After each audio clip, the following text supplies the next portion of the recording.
for your और आपके लिए बहुत बहुत धन्यवाद कि आप लोगों ने मेरा स्वागत किया तहे दिल से। उसके लिए आप जब भी मेरा स्वागत करते हैं मेरा दिल सर का दिल गदगद हो जाता है जब आप उनका स्वागत करते हैं और वो इस कलीसिया के बहुत ही नजदीकी संबंध को महसूस करते हैं। बिल्कुल सही बोला आपने. All right, and I enjoyed your singing as always. I love to hear you singing. So I generally log in by 7:40 and all that to wait for your singing. So God bless all of you who are singing very well. और sir बोल रहे हैं कि मैंने आपके जो संगीत का भी है, जो आपने गीत गाए परमेश्वर की महिमा के लिए, उनका भी मैंने भरपूर आनंद उठाया है। जैसे कि आप हमेशा इसी प्रकार से गाते हैं, मैंने उसका भी आनंद उठाया जब सर ने 7:14 पर ही वो जॉइन हो गए थे। All right, now I think we have completed the study of three letters to the three churches. और सर इस प्रकार से बोल रहे हैं कि सर आशा करते हैं कि हमने जो 3 पत्र जो 3 कलीसियाओं के लिए लिखे गए थे, उनका अध्ययन हमने पूरा कर लिया है। Now we will go to the letter that was written to the fourth church. और आज और अभी हम लोग चौथे पत्र की ओर जाएंगे, जो दो चौथे कलीसिया के लिए लिखा गया था। Now this is called the church to Thyatira. और जो चौथी चर्च है और जो पत्र है वो है थुआतीरा की को संदेश। All right, so I want to complete one letter today and one letter tomorrow. और सर का कहना यह है और आशा है कि आज एक ये पत्र पूरा हो जाएगा और कल एक दूसरा पत्र दूसरे कलीसिया के लिए पूरा होना है। All right. I desire that as the Holy Spirit leads me, I will try and complete it. I want to complete two letters today and tomorrow. और सर का कहना यह है कि यदि पवित्र आत्मा सामर्थ्य देगा, शक्ति प्रदान करेगा, तो हम जरूर एक एक संदेश एक चर्च के लिए आज और दूसरा संदेश दूसरी चर्च के लिए हम लोग कल उसको अंत करेंगे, समापन करेंगे। I hope you can see my screen. और आशा करते हैं कि आप जो हमारा स्क्रीन साझा किया है उसको देख सकते हैं। All right. Now we have finished three churches, the letter to three churches: Ephesus, Smyrna, and Pergamum. और हमने अभी तक 3 कलीसियाओं के लिए जो संदेश भेजे थे, वो 3 कलीसियाओं के संदेश और पत्रों को हमने पूरा किया है। पहला था Ephesus. इफिसुस, दूसरा स्मिर्ना और तीसरा परगमुम। Yeah, you can see it on the screen. I've got that map there. So we still have four more churches that we need to study, which is Thyatira and Sardis and Philadelphia and Laodicea. और अभी जो 4 चर्चें अभी जो बाकी रह गई, जैसे कि आप जो स्क्रीन को शेयर साझा किया गया उसमें भी देख सकते हैं कि थुआतीरा और सरदिस और फिलाडेल्फिया और लवोदिकिया। Now, there is so much every time I start preparing for the messages, there is so much that I can share with you, and so much, but only thing is, I'm very conscious of the time that is given to me. और sir इस प्रकार से कहते हैं कि जब जब sir इसकी तैयारी करते हैं तो इधर में बहुत कुछ ऐसा है जो आप लोगों के सामने मैं शेयर करूं और सिखाऊं, लेकिन एक ही बात की मुझे चिंता रहती है और मैं समय के बारे में चिंतित रहता हूं कि समय बहुत ही कम है। All right. Now, my original plan was to finish one church letter to one church per day. That was my original plan. और सर का जो योजना था कि जो 7 कलीसियाओं के लिए उनका शिक्षा देना, एक दिन में एक कलीसिया का जो लेटर है और पत्र है उसको या उस संदेश को एक दिन में ही खत्म करें। But we have finished 4 classes, and I was able to cover only three churches. Letter to the three churches only. और लेकिन हम लोगों ने 4 क्लासेस हमने लिया है और उसमें हमने केवल 3 ही कलीसियाओं के प्रति 3 संदेशों को पूरा किया। And that is only because the content in for each of them and the message for each of us is so much that I'm trying my best to put everything together within the time. ये इसलिए ऐसा हुआ क्योंकि उनका जो पृष्ठभूमि और उनका जो गहरा अध्ययन और दूसरी बात जो हम उनसे जो सीख सकते हैं उनके बारे में उनके बारे में अध्ययन करने के लिए जो कुछ हम उससे सीख सकते हैं, इसलिए उसमें ज्यादा समय लग गया। And I'm happy to hear all of you say that it is useful to all of you. Praise be to God and thanks to the Holy Spirit who is leading me to prepare and share with you. I'm very happy to hear that this is useful to all of you. और sir इसका इस प्रकार से कहना है कि sir बहुत ही प्रसन्न होंगे जब आप लोग इस प्रकार से कहेंगे कि यस, हमने इन कलीसियाओं के बारे में जब सुना और अध्ययन किया तो हम बहुत कुछ सीखे हैं, और उसके लिए हम परमेश्वर और पवित्र आत्मा का धन्यवाद करते हैं कि सर को उन्होंने इतना शक्ति प्रदान किया कि वो इनको तैयार करें और हमको शिक्षा दें। अब ऐसा कहेंगे तो सर बहुत ही प्रसन्न होंगे। And today and tomorrow will be the 5th and the 6th class. So we will try and complete the letters to the 4th and the 5th churches today and tomorrow. God. और आज और कल ये चौथी और पांचवी classes होगी, और इन क्लासों के अंदर में हम लोग जो चौथी और पांचवी कलीसिया के लिए जो संदेश है और पत्र है, हम उसको पूरा करने का प्रयास करेंगे। I'm trying to show you these map every time quite often because it is important that we remember the order of the churches. और ये जो मैप, जो नक्शा मैं आपको दिखा रहा हूँ, ये नक्शा मैं आपको बार बार इसलिए दिखाता हूँ ताकि हम लोग समझें कि जो कलीसियाओं का जो लोकेशन है वो उसको आप पहचान सकें, जान सकें। At the last class, I will ask you some questions, and I trust you'll be able to answer me based on all the study that we have done with the letters to the 7 churches. और इस classes के, इस अध्ययन के अंत में, इसके नहीं मतलब पूरी क्लासेस के अध्ययन के बाद में सर आप लोगों से कुछ प्रश्न पूछेंगे, और सर आशा करते हैं और अपेक्षा करते हैं कि आप सभी लोग इस अध्ययन के आधार पर जो प्रश्न पूछेंगे आप उनको जवाब दे पाएंगे। But one question that I'm going to tell you is, I'm going to ask you the order of the churches. और सबसे पहला जो प्रश्न जो सर पूछने वाले हैं वो आपको बताना चाहते हैं कि जो कलीसियाओं का क्रम को वो पूछेंगे। That is why I'm showing you these maps quite often. Can you hear me? Can you hear me, brother? Yes, uncle. Can you? I couldn't जी hear. Uncle. Sir, are you there? Yeah, I'm here very much. But I was saying that I'm showing you the map quite often so that we remember the order. Can you hear me? मैं आपको नक्शा इसलिए दिखा रहा हूँ ताकि आपको जो कलीसियाओं का क्रम मालूम रहे। Thank you. So just follow the screen and follow the arrows. The first church that we studied is Ephesus.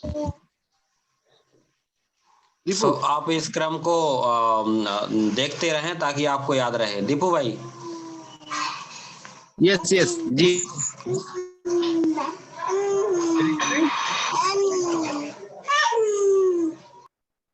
Can you hear me? Sir?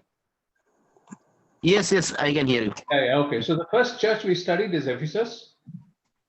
और पहला जो हमने अध्ययन किया था वो एफेसस के बारे में। The second is Smyrna. और दूसरा है Smyrna. Please follow the map and I'm showing you the arrows. The third we studied is Pergamum. और जो तीसरा हमने अध्ययन किया था वो है परगम। And today we are going to study the Thyatira. और तीसरा हम लोग थियाथीरा कलीसिया के विषय में अध्ययन करेंगे। And then afterwards it's going to be Sardis tomorrow, God willing. और यदि परमेश्वर की इच्छा हुई तो हम लोग कल सरदिस कलीसिया के विषय में अध्ययन करेंगे। And then will be Philadelphia. और उसके बाद में Philadelphia. And then Laodicea. And उसके बाद में लवोदुसिया। All right. So this is what we're going to study, and this is the order that you see in the next slide. This is the order. It's important that you memorize the order. और यही जो क्रम है और इन्हीं को हम अध्ययन करने के लिए जा रहे हैं, और ये बहुत ही जरूरी है कि आप जो एक क्रम यहाँ पर दिया गया है उसको आप कंठस्थ कर लें, याद कर लें। All right. So today we will study about the letter to the church at Thyatira. और आज का हम अध्ययन करने के लिए जा रहे हैं थुआतीरा को संदेश या कलीसिया को संदेश। Now, if you see the screen, all the 7 churches have 7 important lessons for us as believers. और जब आप इन 7 कलीसियाओं को देखेंगे तो इन 7 कलीसियाओं से हमारे जीवन के लिए बहुत ही महत्वपूर्ण संदेश इनमें है। The 7 churches show the 7 stages in the life of a believer, the 7 different categories of believers. और जो 7 कलीसियां हैं वो एक विश्वासी के जीवन के 7 स्तरों को दिखाता है, 7 तरीकों को जो उनके जीवन में, विश्वासियों के जीवन में होते हैं, उनको दिखाता है। And then 7 letters also signify the 7 different periods of churches. और जो 7 जो संदेश इन कलीसियाओं के लिए हैं, वो भी 7 प्रकार की परिस्थितियों को और पीरियड्स को दिखाता है।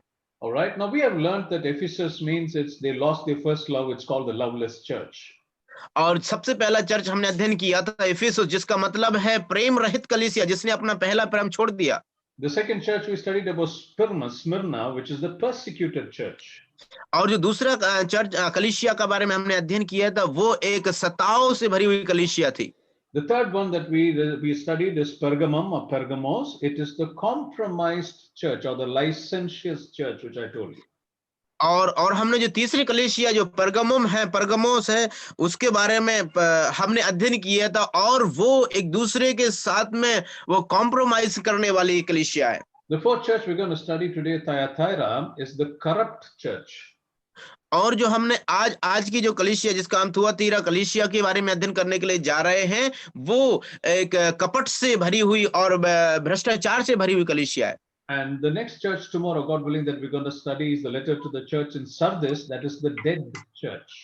और जो अगली कलीसिया जो सरदिस कलीसिया, जिसका हम अध्ययन कल करेंगे, वो कलीसिया एक मृत कलीसिया के समान है। And then next week, God willing, we will study about the letter to the church at Philadelphia. That is the faithful church. The best of all the churches is Philadelphia. और उसके तत्पश्चात हम लोग अध्ययन करेंगे फिलाडेल्फिया कलीसिया के बारे में, और ये कलीसिया जो है एक विश्वास योग्य कलीसिया, और इन सातों में से यही सबसे बेहतर कलीसिया है। And then finally, next week, next Saturday, God willing, we'll study about the Laodicea. That is the lukewarm church. और उसके बाद में जब अंत आएगा, आखिरी समय में, हम लोग अगले शनिवार को यदि परमेश्वर अनुमति देंगे तो लवोदिकिया चर्च के बारे में हम लोग अध्ययन करेंगे, और वो कलीसिया जो है ना तो ज्यादा गर्म है और ना जो ठंडी है। All right. So today we're going to study the Thyatira church, which is the corrupt church. और आज हम लोग जो थुआतीरा कलीसिया के बारे में अध्ययन करेंगे, और वो कलीसिया एक भ्रष्टाचार से भरी हुई कलीसिया है। Now, this church, I'm going to give you a few introduction which you'll not find in the scripture, but these are historical evidences which I have gathered from the net, and I'm sharing it with all of you. और इस प्रकार के इस कलीसिया के बारे में कुछ बैकग्राउंड अर्थात पृष्ठभूमि और परिचय उसका देना चाहते हैं, जिसको आप परमेश्वर के वचन में नहीं पाएंगे, वरन इसको सर ने नेट पर सर्च करके इसका इतिहास के बारे में जो घटना हुई है उसके बारे में कुछ आपको बताना चाहेंगे।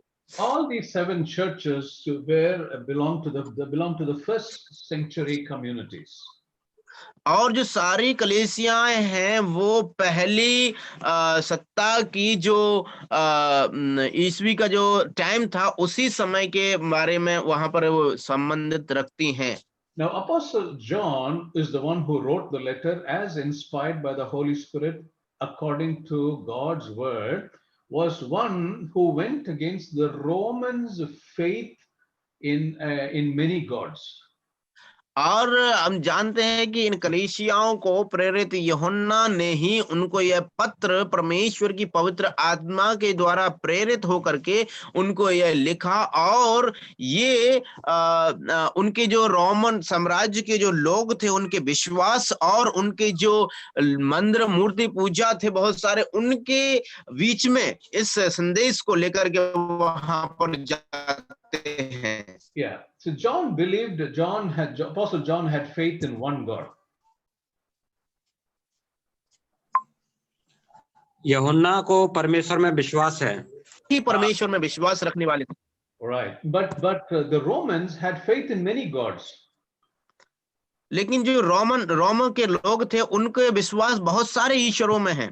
And the chief among those gods was the emperor of Rome, which is Caesar. అక్కడ ఫుల్ వచ్చింది, ఇక్కడ లేకుండే మెల్లమెల్లగా స్టార్ట్ అయింది ఇక్కడ ఇందోర్ నుంచి వచ్చింది జనాలు, ఢిల్లీ నుంచి ఇందోర్ నుంచి। सर रंजित सर, आपका आवाज आ रहा है सर?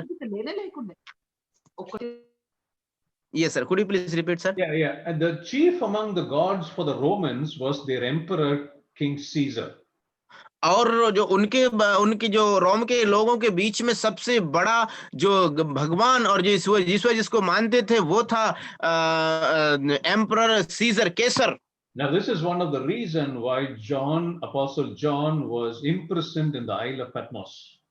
और आइलैंड पतमोस में प्रेरित यूहन्ना इसीलिए तो वहां पर वो वहां पर बंदी बनाकर भेजा गया था। I have earlier told you when we studied about the church in Ephesus, Smyrna, and Pergamum, about the local names as it is today in Turkey. और जब हम लोगों ने जो 3 कलीसियाओं को एफेसस, स्मिर्ना और परगमुन के बारे में अध्ययन किया था, तो वहां के जो स्थानीय नाम थे मैंने उनको आपके बारे में बताया था, जो कि आज भी विद्यमान है। Now, Thyatira is called as Akhisar, and this is the place which exists in Turkey today.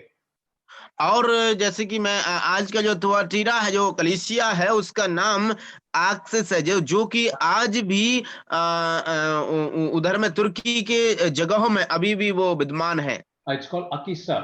Akhisar. Right. So that's the existing name. Now, we all know about Alexander the Great emperor who almost conquered the whole world. और हम जानते हैं जो सिकंदर महान के बारे में, जिसने पूरे विश्व पर उसने विजय हासिल किया। Now, he founded the place called Thyatira. और उसने इस जगह को जो जिसका नाम है थुआतीरा, उसने खोज किया। It was a military fort. और ये एक मिलिट्री का फोर्ट अर्थात उनका किला था, गढ़ था। Now his soldiers worshipped the god called Apollo. और उसके जो सैनिक लोग थे, एक देवता जिसका नाम था अपोलो, उसको वो आराधना करते थे, पूजा अर्चना करते थे। Interestingly, this god Apollo also was called the son of God. और बड़े ही उत्सुकता के साथ में जो अपोलो नामक देवता था, वो भी एक सूर्य देवता के नाम से जाना जाता था। Now this Thyatira was an average town. It was not a rich place like Ephesus, Smyrna, and Pergamum. It was just an average town, like the place like you and I live. और ये जो Thyatira जो जगह है, वो एक बहुत ही धनी नहीं थी, वरन वो एक सामान्य जगह के समान थी। एफिसस, स्मिर्ना, परगमुम के समान और धनी नहीं जगह थी, वरन जैसे आज मैं और आप उस जगह में रहते हैं, उसके समान ही वो सामान्य स्तर में थी। One of the main industries in Thyatira was textiles. और सबसे एक महत्वपूर्ण जो इंडस्ट्रीज थी और जो है textile. All right. The water in Thyatira was very rich in minerals. और जो थायतीरा का जो पानी है, वो बहुत सारे मिनरल्स से भरपूर था। Nowhere else in the world will you find the red textile which is so brilliant and so bold like how you find in Thyatira. और आप पूरे विश्व में कहीं पर भी इस प्रकार के टेक्सटाइल्स को नहीं प्राप्त करेंगे जो कि थायतीरा में मिलती हैं। वो बहुत ही अच्छे हैं। Okay, and we all know that Lydia, who was the first European lady who was saved by Apostle Paul, she comes from Thyatira. और हम सभी लोग जानते हैं एक स्त्री लिदिया को, जो प्रेरित पौलुस के द्वारा प्रभु में आई थी, और वो थुआतीरा से संबंधित रखती है। Right, and she was the one who was the seller of purple, you know, the textile, the purple. She is a seller of purple. That's what we read in Acts 16:14 that you see on the screen.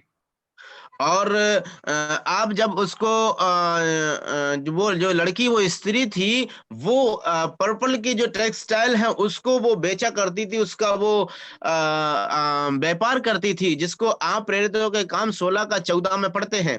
All right. Now, apart from the textiles and these purple, they were well known for bronze, silver, and they were bronze smiths and silver smiths that were very famous in the world that existed in Thyatira. और हम लोग सभी लोग जानते हैं कि उस समय में, जब थुआतीरा के समय में, यहाँ पर जो ब्रॉन्ज अर्थात पीतल के और भी प्रकार के चीजें वहां पर बहुत ही ज्यादा प्रसिद्ध थी। The silver that was made there, that was done there, was the best in the world.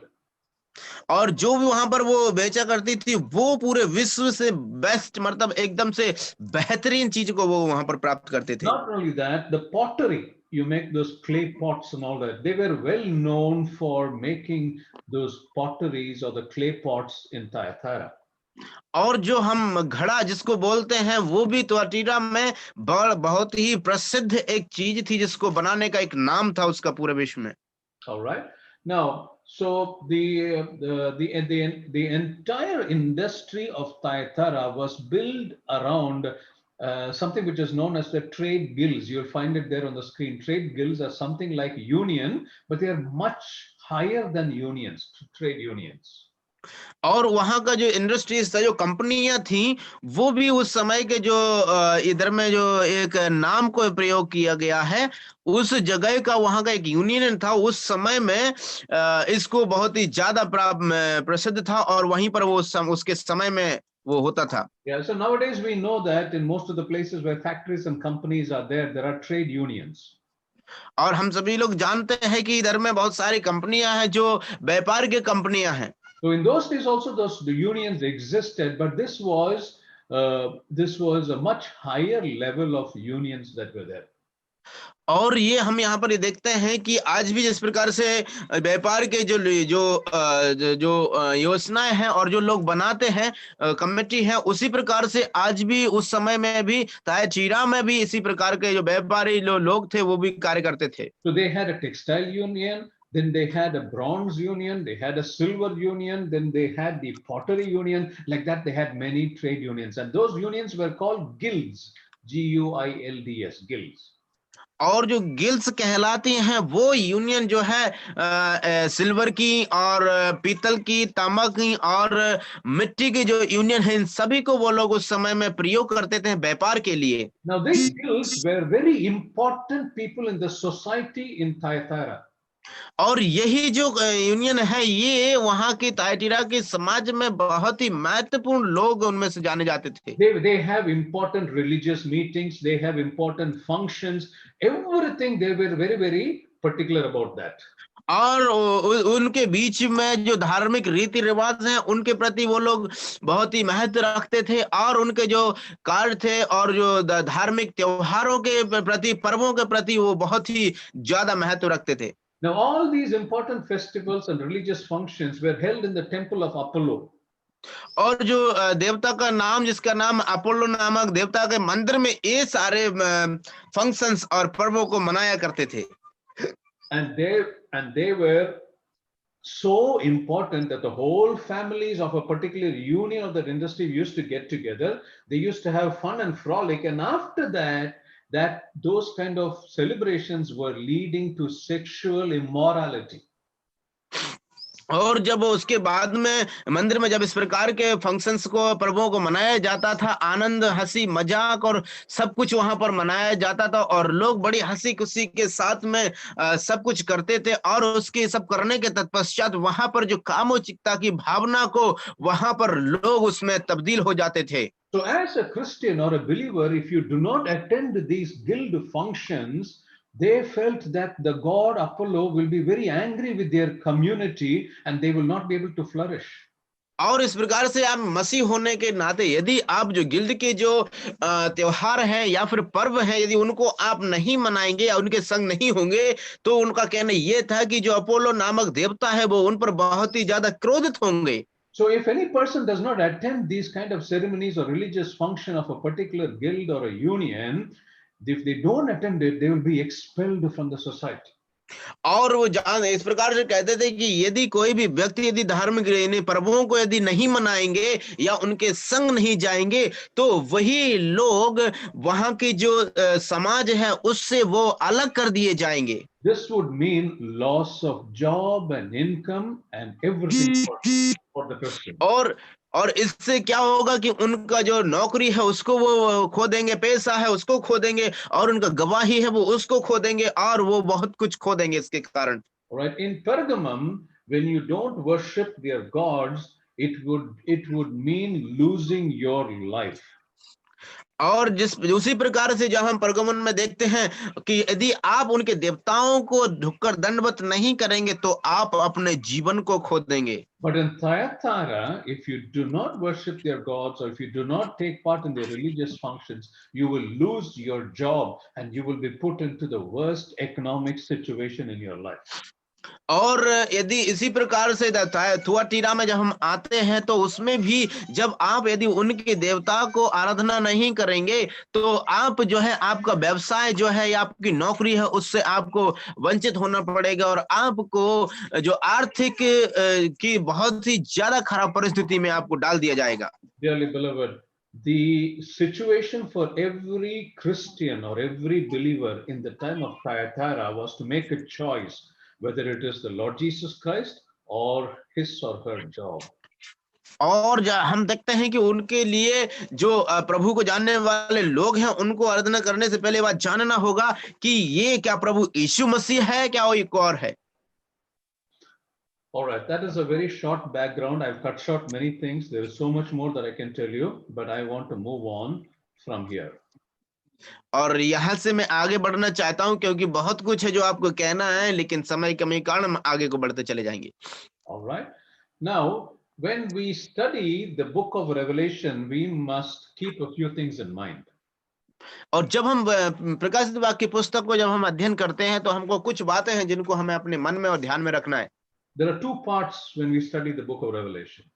और प्रकाशित वाक्य में दो भाग हैं जिनको जब हम अध्ययन करते हैं तो One part is the brain related part.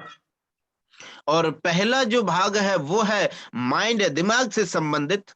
The other is heart related. और जो दूसरा भाग है वो है दिल से संबंधित। Now, whatever thoughts you consider that come to your heart, you must consider it seriously. और जो कुछ भी विचार आपके मन में आते हैं वो उन विचारों को आप गंभीरता से लेना है। The one that touches your heart, the one that makes you, gives you a kind of a feeling, which is an emotional feeling or a feeling of love, a feeling of remorse, if whatever is that feeling which touches your heart, that you have to seriously consider when you read the book of Revelation. और जब आप जब प्रकाशित वाक्य की पुस्तक को जब आप पढ़ते हैं और वो आपके हृदय को छू लेता है और आप उसके प्रति इमोशनल हो जाते हैं और आप ऐसा सोचने लगते तो आप उन बातों को आप हृदय से बड़ी ही गंभीरता से उनको समझें। But what appeals to your mind, you have to be very, very careful about that. और जो आपके मन में जो आपसे विनती करता है तो आप उसके प्रति भी आपको बहुत ही ज्यादा सीरियस होना है। All right. Okay. Now, these are two things just for your general knowledge. I said that's how I think we need to read the book of Revelation. और ये जो आपके सामान्य ज्ञान के लिए मैंने आपको ये बताया ताकि आप इसको जान पाएं, इसलिए आपको ये बातें बताई। All right. So the fourth church we are studying now is called Thyatira, and it is called Akhisar in Turkey today. और आज जिस कलीसिया को हम अध्ययन कर रहे हैं थुआतीरा को, जिसको आज वर्तमान में इसको अखीशार नामक जगह से तुर्की में प्रसिद्ध है। I've already told you that Ephesus exists today in a place called Selçuk. और मैं जैसे कि आसार ने पहले ही बताया था कि इफिसस नामक जो कलीसिया है वो सेल्जुक में अभी वर्तमान में विद्यमान है। And Smyrna is called Izmir. और जो स्मिरना है वो इज़मिर जगह में है। And Pergamum is called Bergama today in Turkey. और जो परगमुन जो कलीसिया थी वो आज तुर्की में बेरगुमा नामक से जानी जाती है। All right. Now we have seen all these things. I have made a mention about these things. I'm skipping the screen. These are some pictures that you see of the beautiful church or the place of gathering in Thyatira. और जो आप अभी इस screen में जो चित्र को देख रहे हैं उसमें वो एक थुआतीराई कलीसिया का जो वहां पर चर्च थी उसका एक चित्र है। You will only find ruins of those places which existed and which currently exist in Turkey. You can only find ruins. You can't find full buildings or full structures. और आज आप जो कलीसियाओं के पूरा जो बिल्डिंग के तौर पर आप नहीं देख सकते हैं, लेकिन आप उधर में उजाड़ ही देखेंगे सारी कलीसियाओं का। All right. Now, when we read the first verse, which is from verses 18 to 29, you find the letter to the church of Thyatira. और जब आप प्रकाशित वाक्य उसका 18 से लेकर के 19-29 वचन तक जब आप पढ़ेंगे तो आपको जो थुआतीरा के लिए जो संदेश है वो आपको प्राप्त होगा। So when you read that verse 18, you will understand the Lord is addressing himself in salutation to the church, and he says, the feet of Jesus is like burnished brass rather. और जब हम वचन 2 का 18 को पढ़ते हैं तो Thyatira कलीसिया के लिए परमेश्वर के पुत्र जिसकी आंख है आग के ज्वाला के समान है और जिसके पांव उत्तम पीतल के समान है। Why did the Lord have to use that word burnished bronze or burnished brass, furnished brass? और प्रभु को ये शब्द प्रयोग क्यों करना पड़ा, ये शब्द का प्रयोग कि उसके पांव उत्तम पीतल के समान है? Because he is using the language and terminology which they understand very well. I told you earlier, this Thyatira was very well known for bronze, making of bronze. और यहाँ पर प्रभु ने ये शब्द का प्रयोग इसीलिए किया है क्योंकि उस समय के लोग जो तुर्की में, जैसे पहले ही बता दिया कि वो वहां पर पीतल की बहुत अच्छी जगह, इसीलिए उन्हीं की संस्कृति के अनुसार उन्हीं की भाषा में प्रभु उनको ये बात बोल रहे ताकि वो इसका मतलब भली भांति समझ पाए। Really, beloved, with such a mighty and a loving God we have, that he comes down to our level to help us understand his message. और प्रिय भाइयों देखिए परमेश्वर कितना प्रेमी है कि जो हम उसी की भाषा हम उसी के अनुसार समझे, उसी स्तर तक हमारा प्रभु यीशु मसीह इस दुनिया में आ गए। If God speaks in his language, none of us will understand that because he's यदि God. यदि परमेश्वर अपनी भाषा में यदि बात करेंगे तो आप हम में से कोई भी उसको नहीं समझ पाएंगे। All the words that we understand is because it is in a language, it is in a metaphor, or it is in a subject that we all can understand and relate very well. और ये हम इसीलिए समझ पा सकते हैं क्योंकि वो हमारी भाषा में है और उसका हमारे बीच में उसका अक्षर है और वही हमारा विषय है, विषय में भी इस प्रकार की बातों को बोलते हैं, इसीलिए हम उनको भली भांति समझ पाते हैं। That is why the Lord Jesus Christ used a lot of parables when he was speaking to the people of the world and to his disciples too. इसीलिए तो प्रभु ने बहुत सारे दृष्टांतों का प्रयोग किया जब वो इस धरती पर थे और वहां पर प्रचार करते थे। All right, now today, in Akisa today, you don't find any believers or you don't find any church today. और यदि आज वर्तमान की दशा में यदि हम देखें तो थुआतीरा में आज अखीसार जगह में कोई भी विश्वासी और कोई भी चर्च वहां पर नहीं है। All right, so you will find the reading for today, which is the fourth letter to Thyatira, is from verses 18 to verse 29. और आज के पढ़ने के लिए जब हम थुआतीरा कलीसिया के लिए जो संदेश है उसको हम 2 का 18 से लेकर के 29वीं आयत तक हम लोग पा सकते हैं। This is the fourth church. और ये चौथी कलीसिया है। And it's not a very big church or not a very big gathering of Christians. और ये बहुत एक बड़ी कलीसिया का वो नहीं है।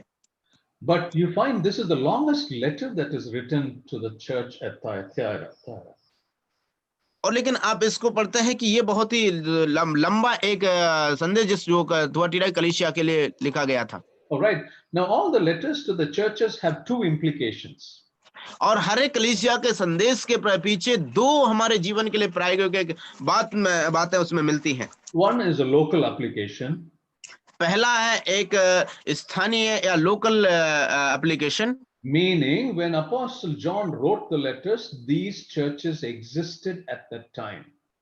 और इसका तात्पर्य यह है कि प्रभु जब प्रेरित यूहन्ना ने जब इनको लिखा था तो उस समय में ये कलीसियां वहां पर वर्तमान में विद्यमान थी। And this was also prophetic in nature.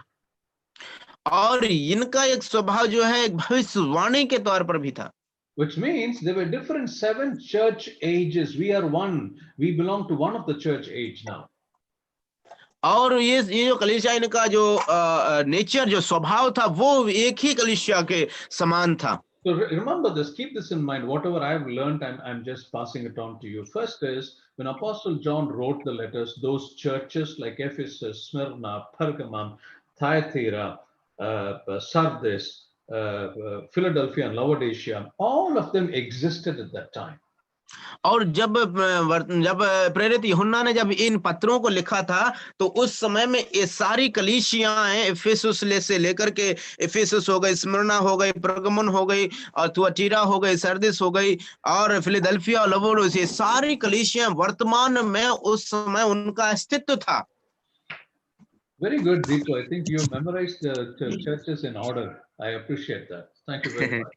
Right thank you. so it was first of all a local application to the particular church, and also it was prophetical because after those churches there was a church age that was happening. It applied to the church age also. और जे कलीसियाओं को वहां पर वर्तमान के जो उनका अस्तित्व था उसके अनुसार वर्तमान के जो लोग थे उनके जीवन में भी ये प्रायोगिक बात थी। All right. So what you see there is 606 to 1520 was when the letter to the church at Thyatira. Those things were happening during that period in those churches and those among those Christians in 606 AD to 1520 AD. और हम देखते हैं कि जो उस समय के जो भविष्यवाणियों का जो बातें थी वो शब्द उस समय में पूरे हो रहे थे, लगभग 606 एडी से लेकर के 1520 ईस्वी तक। All right. Okay. So that is called the church age. और ये ही कलीसिया का एक समय को दर्शाता है। When we finish the study of the 7 letters, you will understand at which church age we are now. और जब हम इन कलीसियाओं के जो 7 पत्रों को जब हम पढ़ेंगे तो हमको समझ में आएगा कि हम कौन से कलीसिया के समय अंतराल के हैं। All right, this Thyatira church is a lax church, meaning a loose church having no strictness, no discipline. और ये थुआतीरा कलीसिया जो है वो उसके इस चर्च के अंदर बहुत सारी कमियां हैं, जो उनके जीवन में अनुशासन नहीं है और वो कोई भी जिम्मेदारी या अपने जीवन के लिए गंभीर नहीं है। So Thyatira was also known to be the most corrupted church of the age. और उस समय के अंतराल के अनुसार ये थुआतीरा कलीसिया जो है वो भ्रष्टाचार से भरी हुई एक कलीसिया कहलाती थी। All right, this is some remains of the Thyatira, the supposedly Thyatira church which existed in those days. The picture that you see are some remains of that church. और ये जिस चित्र को आप देख रहे हैं, ये चित्र हमको यही बात याद दिलाता है कि ये थुआतीरा कलीसिया का ये उस समय का चित्र है जो हमको दर्शाती है। All right, okay. Now, these are things that I've already told you about Lydia and what they are famous for. Now, when you compare Acts 16, I've given you that Acts 16:24 and Revelations 2:18 to 29. There is a striking comparison between these two passages. और जब जैसे कि हम sir ने पहले हमको ये बात बता दी है, लेकिन यदि आप ये प्रेरितों के काम का 16 का 24 अध्याय और प्रकाशित भाग 2 का 18 से 29 तक यदि हम उनके बीच में तुलना करेंगे तो बड़े ही चमत्कारिक और बहुत ही गहरी बातें हमको उसके बीच में जो तुलनात्मक चीजें हैं और उसे संबंध में हमको देखने को मिलेगा। I'm not going to explain that, but it's for you to read and to understand. और ये आपके लिए हम व्याख्या करने के लिए नहीं जा रहे हैं, आपके लिए है, आप इनको जरूर ध्यान से पढ़ें और समझें। The meaning of the word Thyatira means sacrificial. और जो थ्यातीरा का मतलब है बलिदान। All right. Now there were many sacrificial reformers that existed during that period. और उस समय में बहुत सारे सैक्रिफिशियल जो अर्थात बलिदान देने वाले जो रिफॉर्मर्स थे वो वहां पर अस्तित्व में थे। All right. Now, I've already told you that each of the letters follow a certain pattern or sections or subsections. और हमने जैसे कि सर ने पहले ही बता दिया था कि हर एक कलीसिया के अंदर एक प्रकार के जो सेक्शन है और पैटर्न जो है उसमें है हर एक कलीसिया के लिए। All right. So you have that in the screen from verses 18 to verses 29. The 4 different sections you have there. और 4 प्रकार के अलग अलग भाग हम इसमें देख सकते हैं, वचन 18 से 19 से 20 से 23 में और 24 से 29 तक अलग अलग प्रकार के अवसर को वहां पर देख सकते हैं। There may be some exceptions, like in the church, letter to the church in Smyrna and Philadelphia, you do not have accusation or warning. और इसमें जैसे कि कुछ बातें जो पहली कलीसियाओं में नहीं थी वो आप यहाँ पर देख सकते हैं, जैसे कि एक्यूजेशन अर्थात उन पर जो एक वो लगाना, उस पर विरोध लगाना। All right. Now, among the 7 churches, the best churches were Smyrna, Philadelphia, they were the best churches among और all. जो 7 कलीसियाओं में से सबसे बेस्ट और सबसे उत्तम कलीसिया जो है स्मिर्ना और फिलाडेल्फिया थी। Among them, the topmost best church is Philadelphia. और उनके उन सभी के बीच में से बढ़कर के सबसे अच्छी और उत्तम कलीसिया वो है फिलाडेल्फिया की। Now, there's another picture of the remains of the so-called place or city called Thyatira. और ये जो जगह है अभी इस प्रकार से रह गई है, उजाड़ पड़ी हुई है, जिस जगह का नाम है Thyatira. All right. Now, the first part, which is verse 18, is salutation or greetings. और पहला जो भाग है वचन 18 में जो है अभिवादन करना। Now, can we read verse 18? क्या हम लोग वचन 18 पढ़ सकते हैं? थुआतीरा की पढ़ो ब्रदर, पढ़ो दीपू भाई पढ़ो। जी, थुआतीरा की कलीसिया के दूत को यह लिख, परमेश्वर का पुत्र जिसकी आंखें आग की ज्वाला के समान हैं और जिसके पांव उत्तम पीतल के समान हैं, वह यह कहता है कि। All right. Now, what we need to note in this particular verse is Son of God. हम लोग यहाँ पर जो समझने की और ध्यान देने योग्य बात वो यही है कि परमेश्वर का पुत्र। Okay, such an introduction is not there in the other 6 letters. और जो बाकी के जो 6 संदेश हैं, पत्र हैं, उनमें इस प्रकार का अभिवादन नहीं किया गया। What is the reason for this? इसका कारण क्या है कि इस प्रकार से लिखा है इसके पीछे? Now, there are 2 reasons for it. और इसके 2 कारण हो सकते हैं। I already told you that Apollo, the god that those people worshipped, also was known by the name Son of God. और जैसे कि मैंने पहले बता दिया कि जो देवता अपोलो नामक देवता को वो लोग जब पूजा करते थे, उसका नाम सूरज देवता के नाम से भी जाना जाता था। No, Son of God, S-O-N, Son of God. He was also known as Son of God, Apollo. Okay. अच्छा, हाँ, वो अपोलो जो है वो एक परमेश्वर का पुत्र के नाम से जाना जाता था। That is why the Lord had to emphasize and say that I am the Son of God, which means there is no other Son of God, only I am the Son of God. That's why the Lord was speaking to John. और ये यहाँ पर प्रभु यीशु मसीह इसी बात के सच्चाई बताने के लिए यह बताना चाहते हैं कि मैं ही हूँ परमेश्वर का पुत्र और कोई नहीं। Another reason is the Roman Catholic system started flourishing in those days. और दूसरा कारण यह है कि उसी समय के अंतराल में जो रोमन कैथोलिक का जो कार्य था वो बहुत ही ज्यादा बढ़ोतरी करने लगा। And as we all know, in the Roman Catholic way of worship, they give a lot of importance to Mary. और हम जानते हैं कि जो रोमन कैथोलिक लोगों के जो लोग अभी भी जो उनको बहुत ही ज्यादा महत्व देते हैं वो मरियम की आराधना करना। Of course, Mary is a very, very important lady in the Bible, the most important lady in the Bible, because she gave birth to Jesus Christ. So that is an importance that we all acknowledge. और हम इस बात को जानते हैं कि पूरे जो लोग वो लोग मरियम को इसलिए ज्यादा महत्व देते हैं क्योंकि बाइबल में वही एक महत्वपूर्ण एक स्त्री है जिसने प्रभु यीशु मसीहा को उसने जन्म दिया था। But the Roman Catholic way of worship was they were giving her so much of prominence. The Lord had to say that he is the Son of God, and so he needs all the importance than Mary. That was what he was trying to say by that word. और इस वचन में यही बात तो कहना चाहते थे कि जो मरियम को वो लोग बहुत ही ज्यादा महत्व देते थे और प्रभु इस बात को लिख करके यह बताना चाहते थे कि वो नहीं वरन परमेश्वर का पुत्र मैं ही हूं, इसीलिए जो महत्वपूर्ण है उसी को दो। Yeah, the worship of Mary was dominating in those days.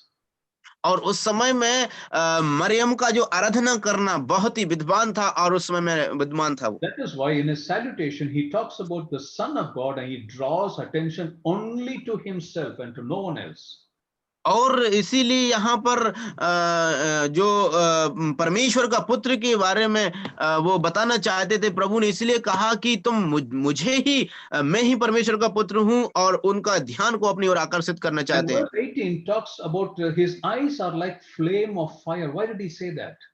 और यहाँ पर एक और शब्द का प्रयोग किया गया था वचन 18 का कि उसकी आंख जो है जलती हुई ज्वाला के समान है। Why? Because he wanted to squash away, destroy all false doctrines. वो यहाँ पर इसीलिए कहते हैं, इस पर इसका तात्पर्य यही है कि वहां की जो गलत सिद्धांत और शिक्षाएं हैं उनको वो मिटाना और उनको नष्ट करना चाहते थे। So there are two things that are mentioned there. His eyes are like flame of fire and his feet are like fine brass. That is to destroy all the false doctrines. और यहाँ पर दो बातें का प्रयोग किया गया है। पहला, ज्वाला के समान उसकी आंखें और उत्तम पीतल के समान उसके पैर, वो इसीलिए यहाँ पर प्रयोग किया गया है कि उनकी जो गलत शिक्षाएं हैं, सिद्धांत है, उनको वो हटा दें। All right, so that was his salutation. So in his salutation, if you see, he always understood the nature of that church, what was happening there, and in a nutshell, he says what they have to do. That is the typical way of the Lord addressing every church very differently. और जब हम वचन 19 पढ़ते हैं तो जब हम उनमें इस प्रकार से पढ़ते हैं कि परमेश्वर उनके लिए कमेंडेशन करते हैं और कहते हैं कि इस प्रकार से यदि तुम लोग करोगे तो आपके लिए क्या करना चाहिए, वो वहां पर हम वचन 19 में पढ़ते हैं। Not only it is 18, it's in 18. I mentioned it about 18. In 18, in his greetings, he understood the nature of the church, and so he addresses them and tells them, this is what you have to do. In a nutshell, he tells them that. Okay, sorry, वचन 18 में हम इस प्रकार से पढ़ते हैं, प्रभु ने उनके स्वभाव को जान लिया और वो समझ गए, इसीलिए उनको क्या करना है और कैसे करना चाहिए उसको वचन 18 में उन्होंने उनको बता दिया। Very good, thank you. Now in verse 19 is a commendation, as I told you earlier. It's a commendation. और जैसे कि मैंने आपको पहले बता दिया कि वचन 19 में जो है वो कमेंडेशन के बारे में हम लोग पढ़ते हैं। Okay, and there is something remarkable in this commendation to the Thyatira church. और इसमें कुछ बातें हैं जो ध्यान देने योग्य हैं। Now note the phrase, the last to be more than the first. This is a very, very important phrase by which the Lord is commending them or praising them. और यहाँ पर हम जो परमेश्वर उनकी प्रशंसा इस बात से करते हैं कि जो पिछले थे वो काम पहले से बढ़कर थे। ये जो बात बहुत ही महत्वपूर्ण है। Now we can read that verse, brother. और वचन 19 को हम लोग पढ़ेंगे। मैं तेरे कामों और प्रेम और विश्वास और सेवा और धीरज को जानता हूँ, और यह भी कि तेरे पिछले काम पहलों से बढ़कर हैं। पिछले काम पहलों से बढ़कर हैं। The last to be more than the first. So this is a very significant phrase which is not used with the other churches.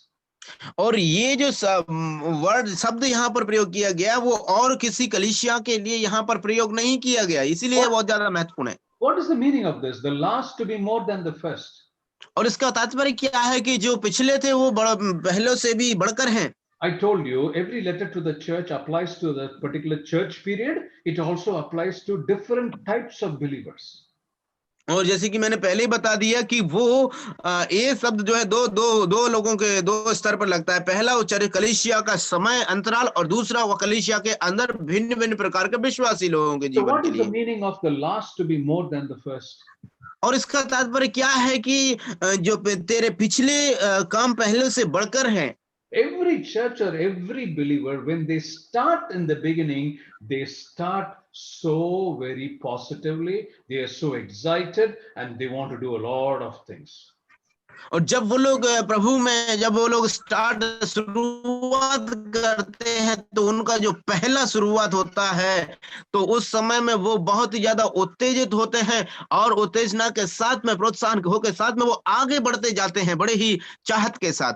But as they keep progressing, they keep declining in their fever, in their spirit. They keep declining in their love for the Lord.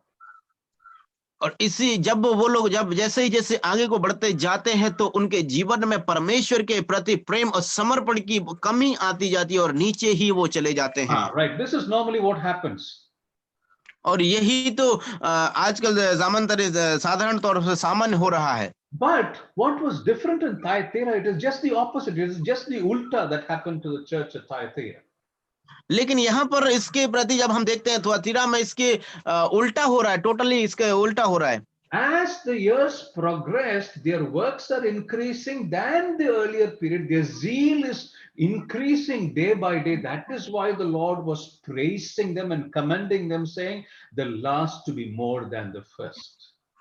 इसलिए यहाँ पर हम देखते हैं कि जो तुआतीरा के लोगों के विश्वासियों के जीवन और उनका स्वभाव परमेश्वर के प्रति प्रेम समर्पण जो है, जो पिछला था वो पिछले पहले से बढ़कर के हैं। इसलिए इस बात को यहाँ पर प्रभु कहते हैं कि उनका जो चाहत उनके लिए बहुत ही महान और प्रशंसनीय था। Dear brothers and sisters, I told you this is one of the worst church. Thyatira is one of the worst church, but there are lessons for us to learn from this church also. मेरे प्रिय भाइयों बहनों, जैसे कि मैंने आपको पहले ही बता दिया है कि ये कलीसिया जो है करप्शन से भरी हुई कलीसिया, भ्रष्टाचार से भरी हुई कलीसिया है, लेकिन हमारे जीवन के लिए इस कलीसिया से लड़ने के, सीखने के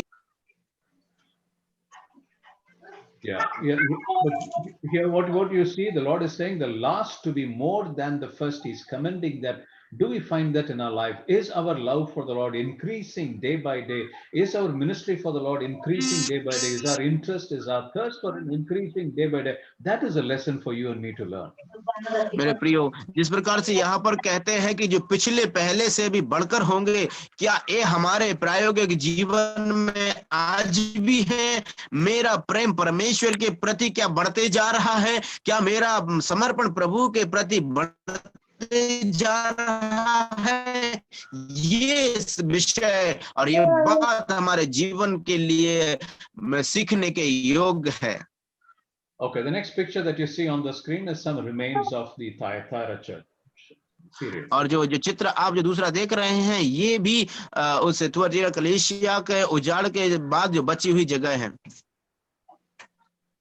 All right, now from verses 20 to 23, these are warning or accusation which the Lord is speaking to the church. और यहाँ पर हम लोग जो वचन 20 से लेकर के 23 में हम लोग देखते हैं कि परमेश्वर उनके लिए चेतावनियां देते हैं और उन पर जो दोष लगाते हैं उनको हम दे पढ़ सकते हैं। Can we read verse 20? क्या हम लोग वचन 20 पढ़ सकते हैं?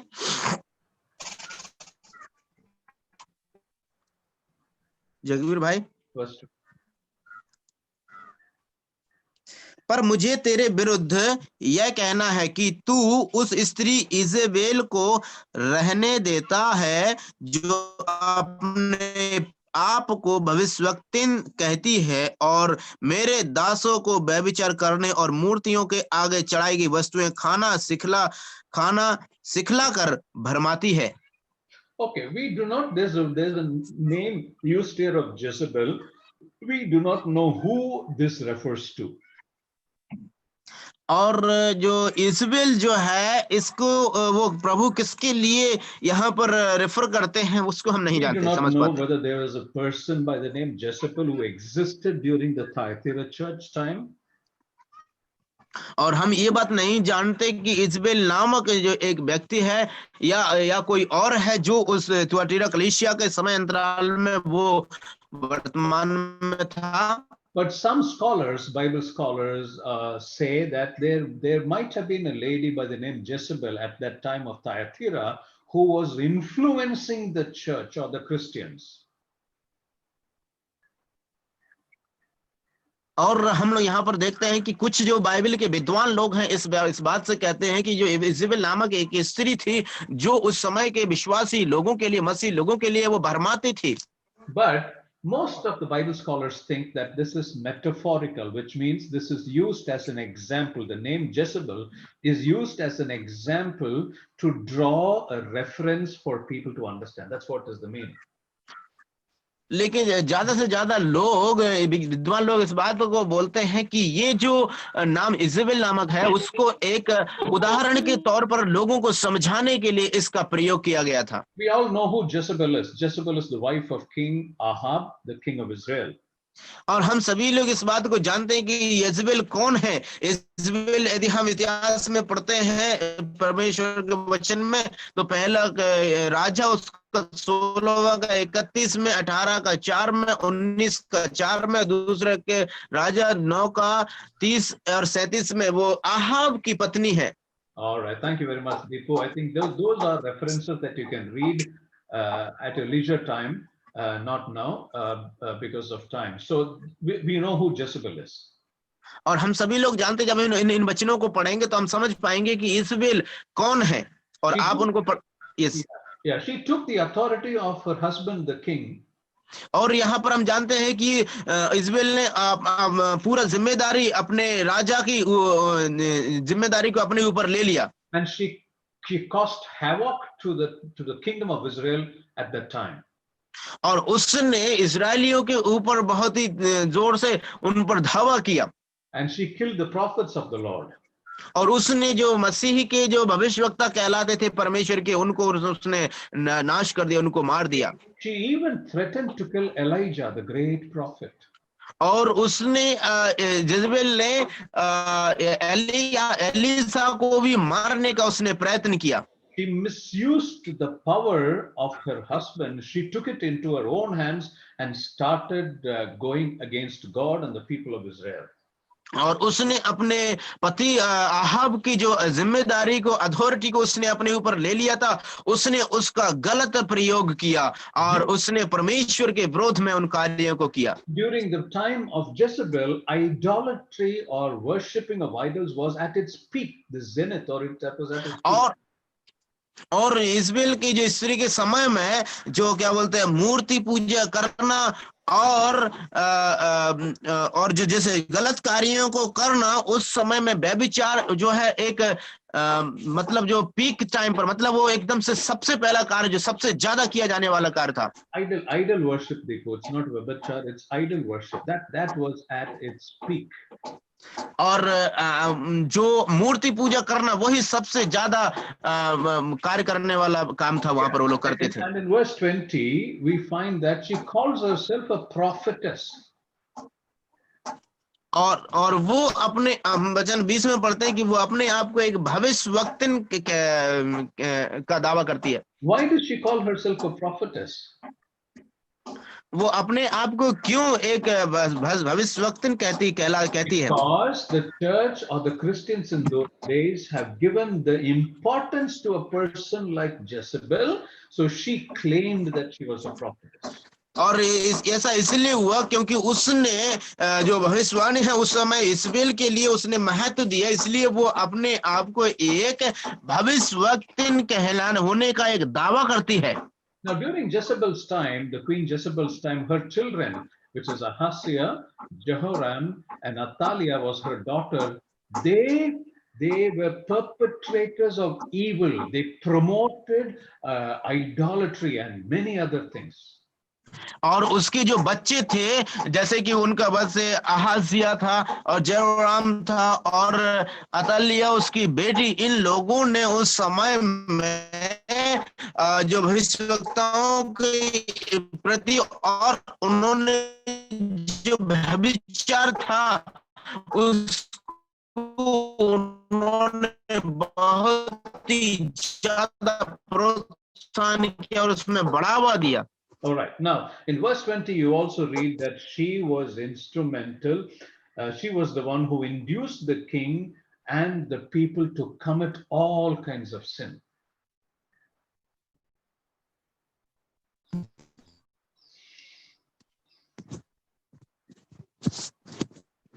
Yes.